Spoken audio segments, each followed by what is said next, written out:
biggest thing with anything to do with money. Sometimes people, they're like very apologetic. They're like, oh, I know this isn't the right way to do it, but it's working. So that is the right way to do it then. If that is working for you, and it's, we can all lie to ourselves, don't get me wrong. But if something is genuinely working for you, then that's the right way to do it.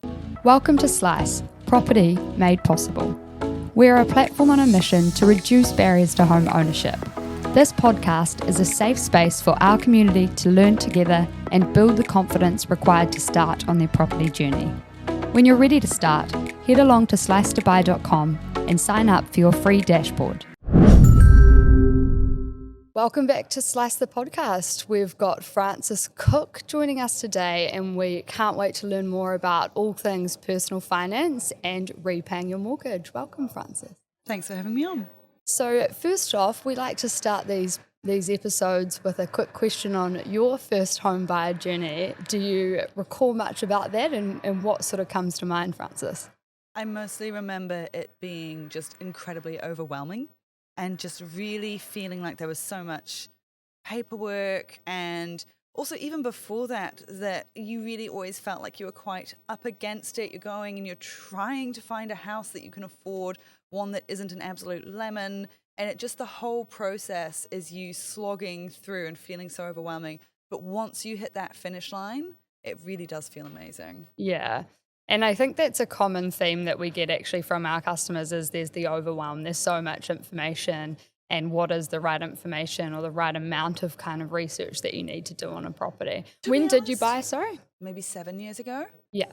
So a different market then, for sure. Yeah, and we were in Wellington, and it was right before the Wellington market went nuts. Yeah. So literally a few weeks before Wellington market really started taking off.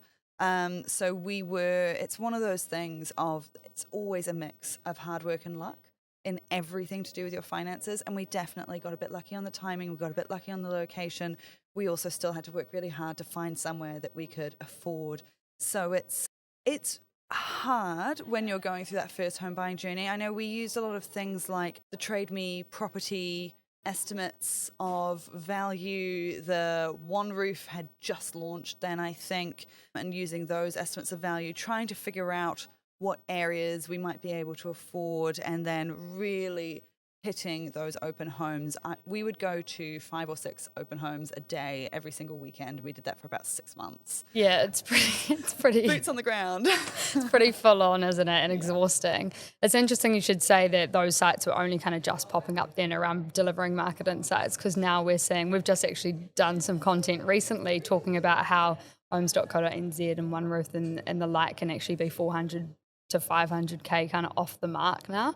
So it also does come down to going to those open homes, potentially doing a comparative analysis, or getting your data from a multiple sort of sources and Totally. that you can. Look at all the sites. Yeah. And also to be out in the market yourself to get an idea of it, because they're using estimates. Yeah. They don't know if the owner then went and redid the bathroom, and it might now be worth a lot more because it's been invested into, It's all sort of automatic what's sold in the area versus, what this was last sold for itself. And so, it can totally be off. You have to also put in your own work, which doesn't help, I think, with the overwhelm feeling. Yeah, you don't have time, but you have to become an economist and a market researcher. You have to, very much like, I guess, building a startup. All of a sudden, your role becomes vast in terms of that journey. But hey, congrats, you're on the ladder, and you made it. And as you say, once you get there, it's all worth it. So in terms of kind of your journey may have looked different since, 7 years now. You're a real expert in the personal finance space and kind of what budgeting can look like to better your financial future. What sort of budgeting tips would you sort of suggest for first home buyers in this market to get that deposit together and to get closer to first home ownership? Well, I think the biggest weapon that especially any New Zealander has is KiwiSaver. And that's, you've got the government contribution, you've got your employer contribution, you're getting free money to help you boost up that deposit. And then depending on how long you think it might take you to save up, if you're thinking it's going to be more than 5 years, you can think about something like a growth account. Or if you think it's going to be less, you can have it in something like a conservative account. And those tactics can really help you save a lot faster, because it is that constant thing of, if you're trying to save up, I don't know, depending on where you are, but if you're trying to save up 80 to 100K, it's a huge mountain to climb for people. And I know people feel intimidated. It can be done, but you're standing at the bottom of a mountain going, how am I going to climb that? And so when you've got other people's money helping you along, and maybe the market forces helping you along, then yes, budgeting and saving as much as you can is fantastic, but also making the most of that deposit money so that the housing market isn't running away from you as you save. That's also important. Yeah, and that's where putting it into the right kind of fund, whether it's conservative or high growth, will impact. Because, of course, we've got high inflation at the moment too, so you're competing with that. And if you're just, leaving that money alone in a bank account, it's actually kind of falling in value, reducing in value if you're not kind of properly saving and investing. What other kind of things can you support with in terms of budgeting and finance? I mean, you give a lot of great tips outside of KiwiSaver around, maybe it's just the basics of actually where do you start when looking at your finances and trying to get, an understanding before you're even catching up with a broker or looking into pre-approval. What did you do potentially, and what would you suggest others do? Yeah, and I think the thing is, when you're trying to figure out ways to manage your money a little better and to save for a big goal. I mean, the good thing is you've started with a goal, because nobody just changes their money habits to be good. We need a goal. We need a reason why we're doing it. It's not just to please the parents in our head. Nobody does things for that reason. So if you've got a goal, you're thinking, okay, I want to become a first home buyer. That's great. You've got something to motivate you and keep you going when it gets tough. And then it's looking at, I know you get a lot of this stuff around of, don't have avocado toast, don't have coffee. I resent that. It's so annoying. And it's also, we all know that, okay, those little spends, of course they can be important, but that's not actually the main place to start. If you start with your big expenses, then you have the potential for big savings. Now, for most people, that's housing, transport, food. You might not be able to change all of them, but if you can change one of them, then you can have potentially quite a big saving. And it's set and forget. If you change the way you're eating, if you change where you're living, if you change the way you get to and from work, you make that change once, and you're not constantly having to be strong and be like, no, don't buy that. No, yeah, don't and buy that that also sucks. Like, from an emotional Right? perspective, that's a really, That's what hard makes way you to feel live your life. deprived. Yeah. Yeah, absolutely. So those big expenses are the place to start. And then if you can, if you can make a change in all three, you'll be doing really, really well. But that's the place to start. And then after that, it's looking at your spending and going, okay, what makes me happy and what doesn't? And is there a smart way to keep happiness spending that costs me a little bit less? And then it's always avoiding that feeling of being deprived, and always avoiding that feeling of giving things up. Because if all you're thinking about is what you're losing, you're not going to make it. It is going to be like the money equivalent of a crash diet. Yeah, None of us that's stick to really it. interesting, because I've been talking about this recently, actually, in terms of my role in the startup and actually what motivates me. And I'm not fear motivated. So, like, I don't like the negative kind of the deprivation or the fear of not being able to pay my mortgage, or, those sort of things don't drive me. They do for some people, but I'd be more like, if I do this, then I get this reward. That's personally how I, so also potentially consider what motivates you and how you're going to be actually able to achieve that goal in a reasonable way, as opposed to doing something that, as you say, is like a crash diet that you're going to do for a week, and then you're almost going to think, because I failed so badly at that financial diet, the goal, I can't do it. And that's actually what's scary, is that then people give up on that goal, because it's actually, some of the symptoms of working towards it that have disincentivized them. Yeah. And I do think, like, some people might feel as though fear motivation can work for them, and it might for a time. But I do think that for the majority of people, fear motivation would still only work short term. You've got to find a way where you're feeling good about it, you're feeling positive about it. If every time you think about money, you feel bad, And it makes you have all these negative thought processes. You're never going to think about it. Who would? It's like a negative relationship, really. Like if that was happening in a romantic relationship, you'd be like, this is unhealthy, this is toxic. So your relationship with money, and it's the same with food, actually. You know, it should be a healthy and kind of positive relationship. So you should be looking for those, things that excite you to think, hey, I'm one step closer to my goal and I get this little reward, whatever that might be. You feel like you're building instead of losing out on things. Yeah, totally. That's a really good kind of mindset focus to have, I think.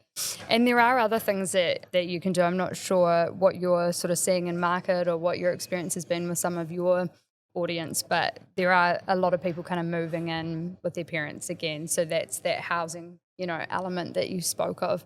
I'm actually moving to Whangamata for the summer. So exciting. Yeah, I know. I was like, I'm able to work remote, and we're very fortunate that my partner's parents have a batch there. So we're actually just going to move out there, and then we're Airbnb-ing our place, and we'll actually save 10 grand over summer while we're in Whangamata. I love that. So you have to get creative, but it can also be really positive, right? So there are sort of things that you can do that, that might just save you that extra bit of money. It could be moving home with your parents for a short period of time and just banking that money towards the deposit. Yeah. They might live in the sunny Hawke's Bay, for example. So treat it like a little vacation. Yeah, treat it like a vacation. Catch up with your parents, Depending on how you get along with your parents. Yeah, no, I think that's a real interesting one for some, but it is an option. And in terms of maybe so you sort of spoke about the mistake of maybe having that fearful mindset when it comes to budgeting and working towards a goal. What kind of other mistakes do you see that, that push people off that pursuit? I think one of the biggest things, and I want to start this by saying I know we all start in different places, and I know we all have different resources available to us. Those are real, and I'm not saying that it's all just super easy and just think positive and it'll be fine. That's not what I'm saying at all. But I do think one of the big mistakes can be people thinking that's not for me, or that's not for people like me. Yeah, they close their mind down to that goal without even sort of exploring some of the options or how they might get there. Yeah, and it might be a harder road for some people than others. There might be more obstacles in your way, but there is always something you can change. There's always something in your control. Even if there's a whole bunch of factors not in your control, there will be something in your control. And if you can take control of that, then taking control of that piece might help you take control of other pieces. The next. Exactly. And it just means that journey is going to be longer. Yeah. It's different for everyone, but if you do have a lot of those challenges, then yes, it's going to be harder and it's going to be longer, but there are things that you can do today to get there sooner. And it is going to be worth it. Yeah. Because that feeling of financial independence, of financial security, is something I really wish everyone could have. A home can be a huge part of that. It doesn't have to be. There are other options, but it can be a huge part of that financial security. And it is really worth having, even if it's, in your 40s or 50s. Exactly. It's not about sort of, but you have to start on that journey and sooner rather than later. Mm-hmm. And at Slice, actually, our whole ethos or our vision is to support everyone to have the opportunity to own a home. Mm-hmm. So that you've pretty much kind of summed up that intent is what we're seeking to do as well. And a lot of the kind of supporting schemes that we work with do help. So we have had Kaianga Order, we've supported a lot of people through that scheme who got up to 200K in additional lending towards their property. And that is actually a form of co-ownership, or you can go in with your parents, or you can go in with friends or siblings. So there are some of those other kind of options as well, which you might not even explore or get comfortable with if you give up on your goal quite quickly, or if you come with that mindset of, no, it's too hard for me. Exactly. If you think this is never going to happen, and you just never look at the options, then there might be 5 options that don't work for you, but there might be one that does. And that one that does is really worth looking into, because it can make a huge difference to your quality of life. Yeah, definitely. And in terms of, I guess, from a banking perspective, there's obviously, it's a more traditional lender that you're looking at, and you do have to meet certain criterias and credit scores. What do you sort of suggest that people consider when they know that they are going to have sort of their financial statements looked at? And it's generally about 3 months that the bank kind of takes on board and then uses that to decide on any lending that you might be eligible for. Yes, yeah, exactly. And obviously, everything we're talking about here is general info, right? Your situation may be different, blah, blah, blah. There's a nice disclaimer that plays at the end of each episode. Yeah. But generally speaking, yeah, like you say, that 3 months of your spending before you apply for a mortgage is really important. And I like to tell people, think of your bank as judgy parents. It's really, they don't like to see signs that you're not in control of your spending, signs that you're not in control of your money. Because really, them giving you a mortgage, they're kind of making an investment in you and the home that you're buying. They are giving you a bunch of money that they want a return on. They want to know that you're a good investment. And when you think about it that way, a lot of it makes a bit more sense. And so it is things like they don't want to see gambling for sure. Even things like Afterpay can be a red flag because they see it as a sign you're not managing your money well. Yeah, unfortunately, that's also because a lot of the customers that do use Afterpay tend to have some of those challenges. So they have you're sort of tarred with a certain brush when that comes up on your statements. Yeah, you all get lumped in together. And you just don't really want those red flags coming up. If you're a first home buyer, you might be a bit of an edge case. You might not have the full 20% deposit. You want everything else looking as clean and as beautiful as possible because banks only have a certain proportion of their lending that they can give to people with low deposits. So if they're weighing up you versus someone else, you want them to see you as the good little teacher's pet who's a good investment for them. They want you as a future customer. They're like, this person's going places. We're going to get them on the books. And so think of them as judgy parents and prioritize your spending accordingly. Yeah, definitely. And they have relaxed some of the rules at least. There was a period where they were kind of line by line going, oh, and you went to KFC. Uber Eats. Yeah. Even if you could afford it, Uber Eats would get you not allowed to have a mortgage. That was crazy to me. Thankfully not the case now. Yeah, they've relaxed that a little bit, but still, if you are an edge case, the best thing you can do is avoid some of those, some of that spending that's not necessarily fixed. Yeah, convenient spending. The other day I heard a few people talking about, oh, hey, how come when I've applied for this amount and then they've said, and then you've purchased a house that actually might be less than the amount that they were approved for, then the bank's not necessarily going, oh, here's that extra money, by the way. So there's been a few people going, oh, but how come because I was approved for this and then I only spent this and I want the full amount because I want to do renovations or I want to do XYZ with this extra money. But that's also not how the bank looks at it. They look at the house, the value that house has, the documents that relate to that house, and then they go, yes, we'll give that money towards that property. That's the funny thing about New Zealand actually and lenders is we're very comfortable lending against property. Even if you are a business owner, you'll find it hard to get lending, but you'll get lending against your property to spend on your business. So that's an interesting one too, is you want to increase that pre-approval amount as much as you want, but don't expect that you're necessarily going to be able to spend it all if you do manage to spend less than that on the property. And saying that, we're seeing a lot of properties that are going above and beyond kind of the average value. But I did find that interesting because, yeah, what you said there around the buyer potentially wanting to look like they are, that it's an investment in them and it's an investment in their house. It does very much get tethered to that house, to that property, as opposed to, and you can have some extra lending for, XYZ. New kitchen. Yeah, for a new kitchen. And it's tricky, right, because I think a lot of first home buyers as well often get told, find a fixer-upper, and that'll be your way to get into the market. And I think that worked really, really well about 10 years ago, and it's... sometimes it can still work now. It's a lot less of a slam dunk than it once was, but a lot of very well-meaning parents will often give that advice because it worked so well for their generation. It was genuinely good advice then. Now it's not necessarily the same, and for reasons including that sometimes the bank says no. Yeah, the cost. And then you're just stuck in a fixer-upper. Yeah, that's the thing, and that's not. Then you're deprived again in a different way. But yeah, I think the thing is around that is that's the cost associated with home ownership. We sort of moved into that theme, and that was very different back in the day, as you say. They definitely had more access to funding, and they weren't sort of looking so closely at the details. It was a bit looser back then than it is now. So when you do have costs associated with the home, how can you manage that as well, and how can you prepare for that? Yeah, and I think you're going to jump in, and at first for most people the mortgage is probably more than they were spending on rent. So maybe the first couple of years, I mean, just see what's possible for your budget.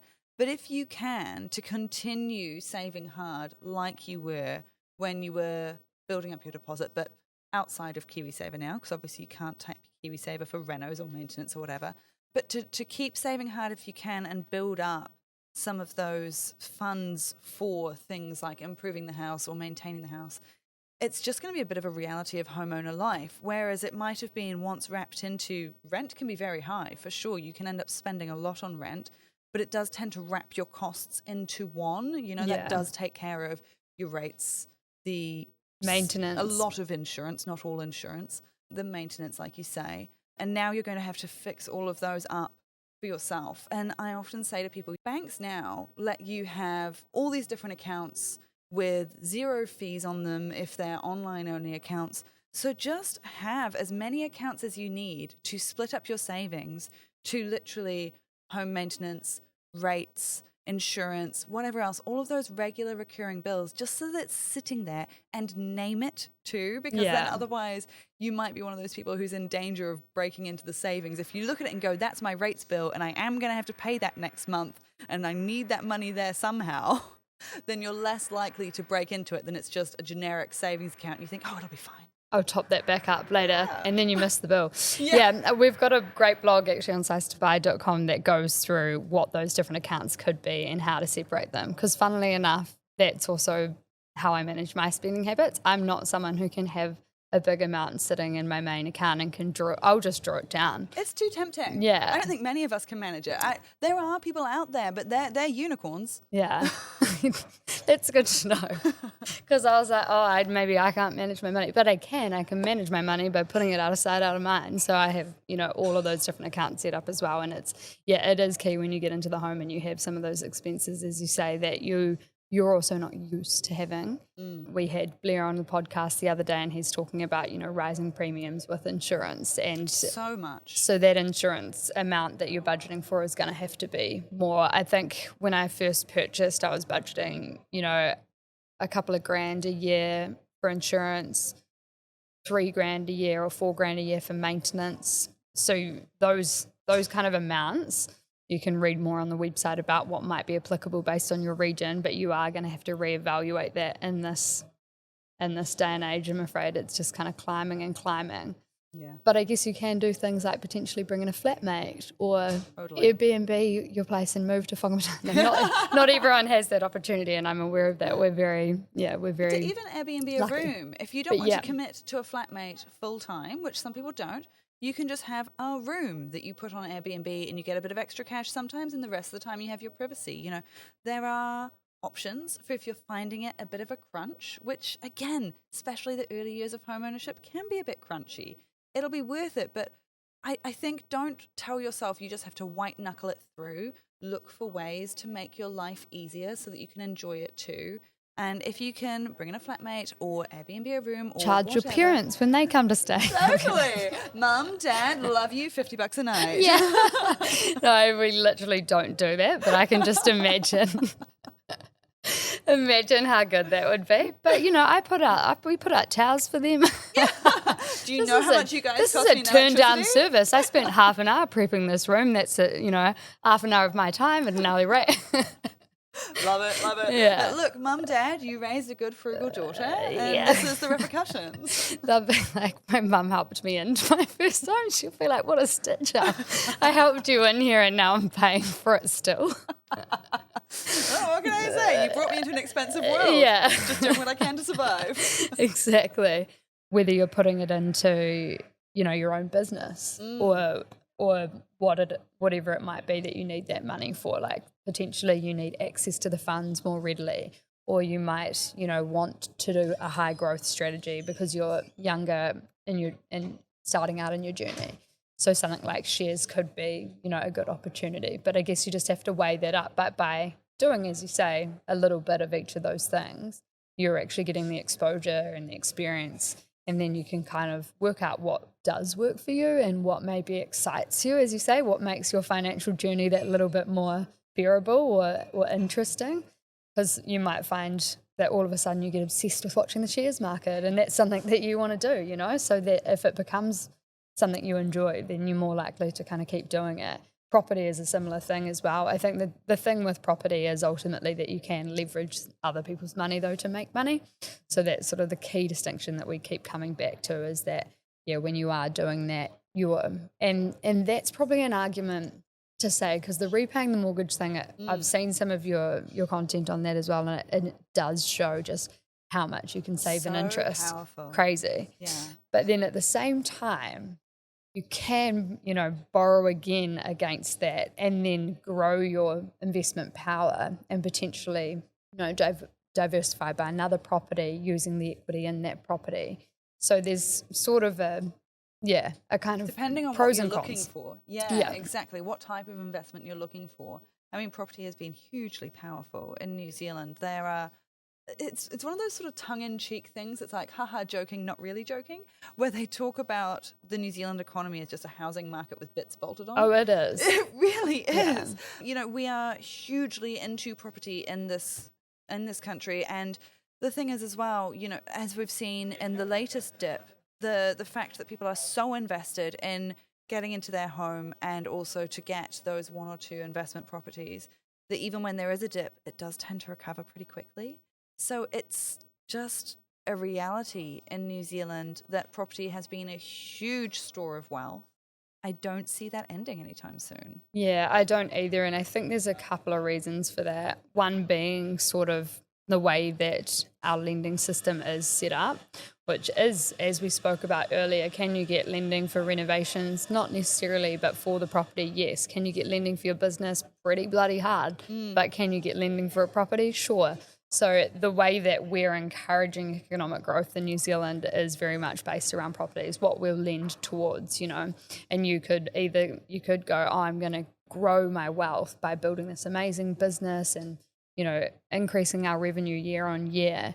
And you can do that, but it's actually pretty hard in the New Zealand environment because the banks don't support you so much. Getting business lending in New Zealand is kind of ridiculous. Yeah. And this is one of the things as well, is that, I've got a small business series going at the moment, and one of the big things that we dove into was, what do you do about the money side? Because it is really true. For a lot of banks, they have really tight rules in terms of responsible lending, which is good. I'm not saying that's a bad thing. We also have a very strong banking system. You look over at some of the recent bank collapses in the US, and I say, well, I'm glad we don't have that system.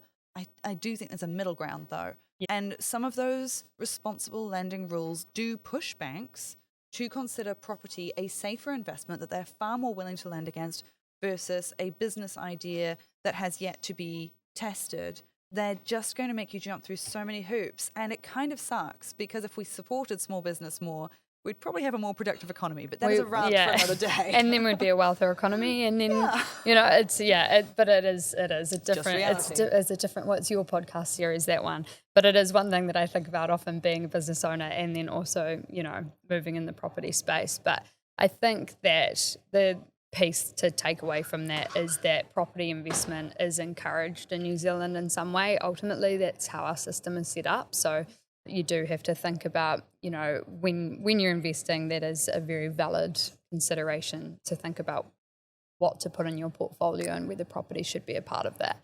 And then there's the element around, yes, whether or not you pay down the mortgage and you kind of create wealth that way, or you actually leverage by sort of getting some capital gains in the property and then purchasing again. Obviously, then your mortgage becomes bigger, so you're not necessarily paying down a mortgage, but you can kind of do the two strategies at the same time. Yeah, well, you'd still probably, unless you go interest only, but even then, interest only, you often only get for a certain period of time. You'll be paying it down and building your ownership percentage, your equity in the home, and that will help you as the value of the property often going up at the same time. That's also adding to your side of the ledger rather than the bank. And so it is that thing of, it's very frustrating when you're a first home buyer and you're frantically trying to get that, they always talk about that first step on the property ladder. But there's a reason why everyone says these cliches over and over again, because once you're into your home, it's so much easier to keep pace, to make those savings, to build equity in the home, and then do things like investing. It's that first leap into the property market that's hard. It's doable, but it's hard. And once you're there, the market is carrying you a lot more. Yeah, and that's just because we do tend to see property outperform inflation over that 10-year period. So essentially, it's not like leaving your funds in a bank account and then them losing value over time as inflation increases. You're just tethered to that market and you can continue on that investment journey. And I guess to repaying the mortgage, that's one element which can grow your equity and help you go again. And then you've also got that growth that's occurring, naturally in market. So it's sort of a 2-point or dual strategy, I guess. 100%. I guess, another piece of that is actually the refinancing piece. So actually once you have potentially paid down a bit, or you've kind of increased the equity by sort of just spending time in market, there is the refinancing. And what can customers consider when they're thinking about that? I think the other key piece where refinancing comes in is where, as you say, it's hard to get on the ladder. So a lot of people are doing co-ownership, going with their mum, their dad, their sister, their sibling, or whomever. So once they get to that point and they want to potentially separate or remove someone from that co-ownership relationship, they can also use refinancing to do that. Yeah. And I think especially if you're someone who was a low deposit buyer, that's something to really keep an eye on, especially if the housing market goes up again. Like I say, an increase in the value of the house goes on your side of the ledger rather than the bank. So you just sitting tight and then the housing market goes up, you might find you go from a 15% deposit to now you've got 20% equity. At that point, it can be really smart to talk to the bank or talk to a mortgage advisor and say, if I refinance, what am I looking at in terms of fees and what would happen? Because once you're over that 20% mark, you get much better interest rates, much better treatment just generally. But you do have to keep in mind break fees, because often the way it's calculated is that they are calculated to cost as much as you would be saving. Yeah. So you have to, it's really weighing up, if you've got 2 years to go on your mortgage term, then it might make more sense. If you've got 3 months, then it might be better to just wait until that term rolls over. And so that can be where it's really worth having an open conversation with the bank, having an open conversation with the mortgage advisor, getting them to walk you through the numbers and just making that a full conversation, because you'll be weighing things up like that. And that's where working with a broker can be really helpful, because you can start kind of getting a view of, hey, these are my circumstances. I want to get from here to here. It's not actually just I want to get into the house, which is very important and very important for our audience, but also then what do we do to kind of reduce the cost of that house? If you are on low deposit lending, you can go, this is what we're seeing in market. Perhaps you could fix for a shorter term, and then instead of having to break it, your term rolls off and you can refinance at that point and get those better rates. But equally, you've got to have some thought around what's happening in market, because of course if the value of that property drops during that period, you won't be able to refinance, and then you could be caught with higher interest rates. So all of those complexities are obviously a lot to wrap your head around with, but that's where our brokers and a financial advisor can really support as well. A broker can be fantastic, I think, for especially if you're in one of those situations where you need to run numbers. The trick is always finding a good broker, but once you've got a good one on your side, they can really make a huge difference. Because I think one of the things that often gets missed is that the way that banks are weighing things up can literally change week to week, because it's influenced by things like who else they have on their book. Who else have they given mortgages to, and how much lending is out there? What sort of equity levels do those people have? And so they can be really friendly to first home buyers one week and not so much literally the next week. And because a mortgage advisor is working with us all the time, often in a team, they will know how the tides are shifting. And then they can also run things through. They'll have certain calculators to help you work out the numbers. And so they can really, really help. I do think genuinely a good mortgage advisor can be worth their weight in gold. The trick is finding a good one. Yeah, well, we partner with brokers, and we really like our brokers, obviously. I use them ourselves, so you can always kind of come through that channel. And I think, to your point, one of the pieces of value there is that they see what each of the banks are doing. So when there is a change in sort of sentiment or how they're necessarily showing up for first home buyers, it might be that, hey, but this bank over here has got this lower interest rate or is still doing this low deposit lending. So they have that sort of visibility across what everyone's doing. And that's what becomes really important when you are kind of in each case, as you said, or, you've got different things to keep in mind. Because gradually what we've been seeing with the interest rates rising is their assessment rate rise. We're beyond 9% that they're assessing. It's rough out there. Yeah, so even if you're getting 6 or 7 or whatever it might be, they're still assessing you at 9%. And that is why, though, our system is not necessarily having the same challenges that we sometimes see overseas, because they are quite conservative, which is a good thing, but also challenging when you are trying to get in. Yeah, exactly. And I think that's something that I sometimes... It's not that I'm a defender of big banks. I get it. They're a huge institution. They don't always feel that friendly. But the reason for those test rates is actually a really good one. Like you say, the general rule of thumb is whatever the advertised interest rate is, they'll be testing you about 2% over that. And so you can check out what will the bank see when they're testing your affordability. You can Google mortgage calculator and they'll pop up and you just change that interest rate to be 2% above whatever they're advertising and see what would your weekly repayment be. That's what the bank is assessing you on. And they're doing that because, yes, we're all hoping that interest rates are going to stay flat now. Yes, the best guesses are they stay flat for a while and maybe mid next year to end of next year they go down again. But that could be thrown out the window if there's another war that kicks off somewhere and then it makes oil prices go up and then inflation goes up again and then interest rates go up again. So they are future-proofing and they are saying, if things kick off, can you still make your mortgage repayments at this level, not at the level you're on, but because they don't want to repossess your house either. Yeah. Banks are really bad at selling houses. They don't make much money out of it. Yeah, no one really wants that. Yeah. And they don't want it for their brand either. Like, No. It's a real negative news story. Yeah. But yeah, I think that's a really key thing that customers can be thinking about. We have a calculator on our website on the main page actually, and we allow you to split it by, hey, if you were going in with someone else, so you can actually type in, you could add, an extra 2% to see what they're assessing it on, but then you can actually see what the weekly repayments are if you're going in with 2 people, 3 people, 4 people, and it actually starts to become quite interesting because you get to a certain level and then it's like, $300 or something in Auckland, and it's like, that's actually the price of rent, so you do start to think differently when you are kind of using some of those tools. What other sort of resources would you suggest for first home buyers when considering sort of their budgeting or even their ability to repay their existing mortgage? Ooh, I think the thing is, it's sorry to keep suggesting mindset things because it sounds fluffy, but it actually makes more of an impact than you'd think. It's just being really realistic about what matters in your life and what doesn't. And I think sometimes we get so focused on a goal that we think of this really idealized version of ourselves. Like, I don't mind doing 20 hours a week overtime for the next 2 years. And you might think that at the time, but then you're 6 months in and you're so burned out and you're like, I hate my life. Yeah. When you're young, you kind of do try those things, but you learn quite quickly that perhaps they're not sustainable. Yeah. And sprint efforts are amazing. And I think they have a huge place. Some people might do a sprint effort through a side hustle or whatever else.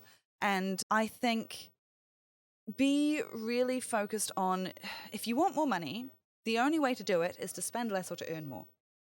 That's it, really. Everything, or both. Well, exactly, right? Everything good that happens with your money will happen in that gap between what you spend and what you earn.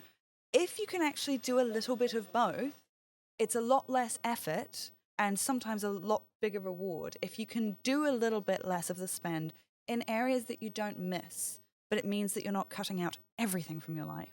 And then you can do a little bit of earn more, but in a way where you're doing maybe 5 hours a week on a side hustle or extra hours at work or something to earn a pay rise. then it's easier than the 20 hours a week of just overtime. And if you can look at ways that you can do it in a way that achieves balance and that you can do a bit longer term, treat it as a marathon, not a sprint, even if you include some sprint efforts within that. Like sprint to get your deposit together. I remember I did some extra work outside of my full-time job. I did some consulting, and then I didn't have to pay tax on that consulting until, it was within the tax year. So I was able to use that, make the money back, pay tax. I don't know if I should be sharing this information, but I'll decide whether or not I edit that out. As long as you pay the tax within the tax period, it's fine. But so I quickly, just to bolster up that deposit and get across the line for when I needed it. So you can do sort of those sprint efforts, but it is, and I think mindset's okay. Another way to put that is actually, your values, like get close to your values and know what it is that you need and want in your life. And then you can kind of make your decisions around that and based on that, and do so from a really comfortable place, and a place that you're going to be able to actually, make that long-term effort work. I mean, don't go train for a marathon if you're never really going to spend, X hours a week running. Yeah. It's just unreasonable. Yeah. A half marathon, though, you can do, because I've done it.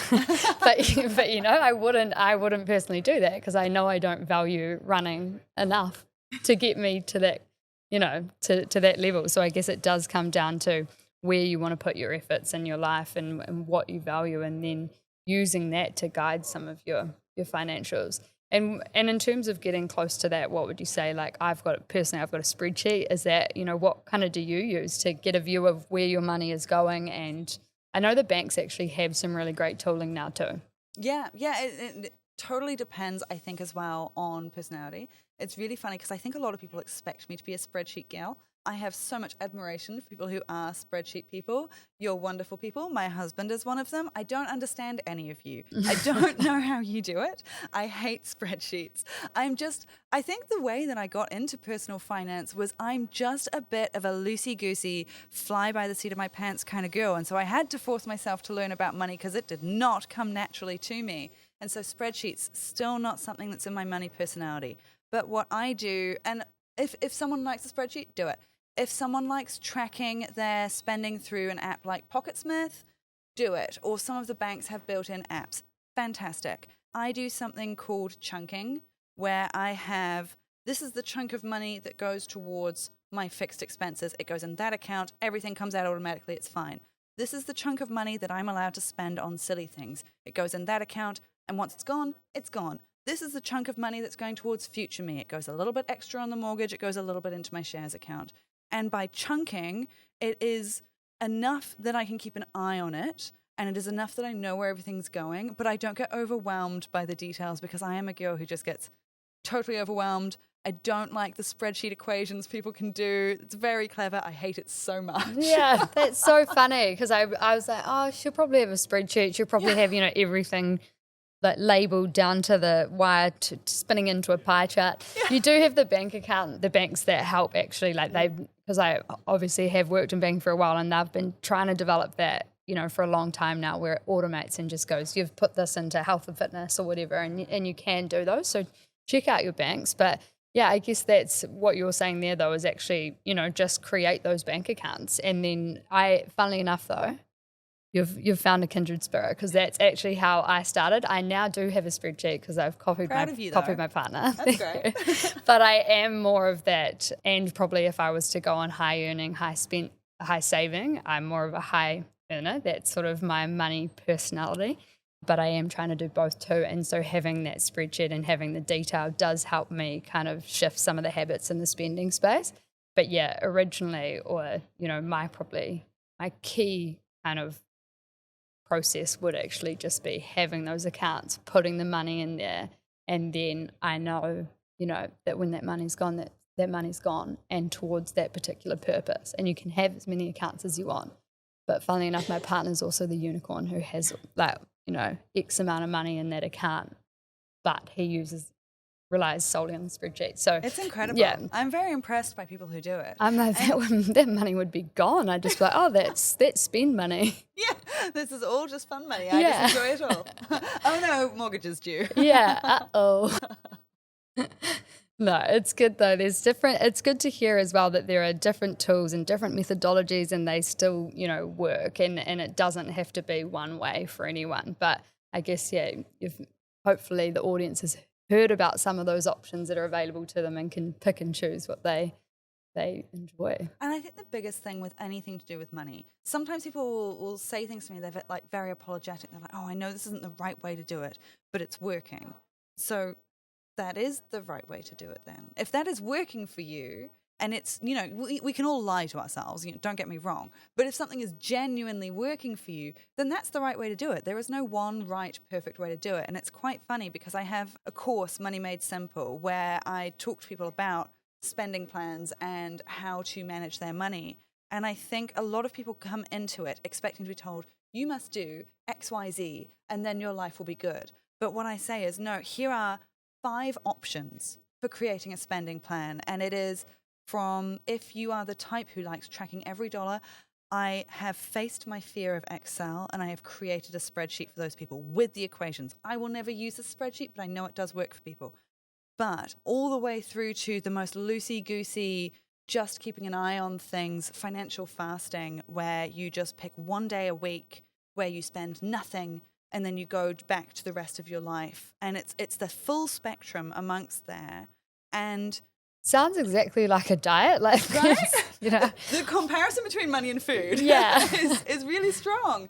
And I don't care what works for you, but just pick the one that works for you. Be honest about who you are and pick one you can stick with. It's not about putting in the most effort. It's about putting in the effort that works for you over a long period of time. Yeah, or the lowest amount of effort for the highest amount of results, ideally. Yeah. Yeah, that's interesting. Well, I mean, people can obviously check out that course from is it on your socials at Frances? Yes, it's on my website, francescook.co.nz. Yeah, awesome, because that might be a really good stepping stone before you're kind of heading into the property space. And we do have that. It's interesting you say they're expecting that step. Slice is very much like that, and saying that you can move between the steps and go to step 3 and back to 1. But we do kind of try to set out in the free dashboard sort of exactly what your ideal journey would look like. But when it comes to managing your money, it's a much bigger journey with different kind of approaches that you can take. So it's it's good to know. And I've got one last question for you, which we're adding to the end of our episodes. If someone was arriving at your house and they rung the doorbell and there was a theme song playing, what would that theme song be? Something by Taylor Swift. Oh, we got a Swiftie. This episode's going to go. This episode's going to go viral. Everyone's going to be like, they're just going to be flocking your socials, going Swiftie fever. I know, honestly, it was so great. So my husband and his friends are all very true blue Kiwi dudes. And at our wedding, too many years ago now, they were all requesting Taylor Swift. And the DJ didn't believe them.